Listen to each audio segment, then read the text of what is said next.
Hello everyone, তো এখানে দেখতে পাচ্ছ আমি এখানে চিয়া খাচ্ছি সকাল সকাল, আর এখানে একটু পড়াশোনা করছিলাম। তো তারপরে আমরা রেডি হয়ে পড়েছি। এই যে দেখো, আমি, মা, বড় বুনু, টিয়া সবাই মিলে রেডি হয়ে গেছি।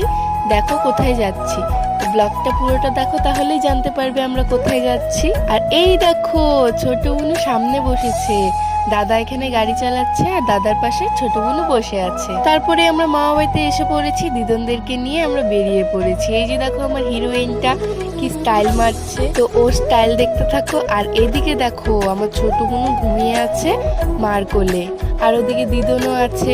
আর সামনে দেখো বড় বোনু আর ভাই বসেছে, আর দাদা এখানে গাড়ি চালাচ্ছে। তো তারপরে এখানে পিয়া একটু ভিডিও করে দিল আমাদের। এখানে আমি বসে আছি, মা বসে আছে, দিদনও বসে আছে, আর ও ওর নিজেকেও দেখিয়ে দিল।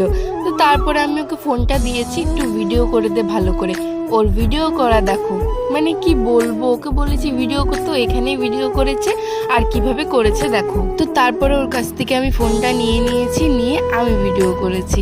দেখো কি সুন্দর লাগছে না বলো আকাশটা, মানে পরিবেশটাই খুব সুন্দর লাগছে। তো আমরা আজকেও আবার চলে যাচ্ছি কুচবিহারে, কারণ ওই দাদুরা এসেছে, তাই জন্য দেখা করতে। অনেকদিন পর আজকে ভাই আর দিদন একসাথে যাচ্ছে ঘুরতে, মানে যাওয়াই হয় না কারণ দোকান আছে তাই। তো আবার দেখা হচ্ছে পরের ব্লগে। বাই, রাধে রাধে।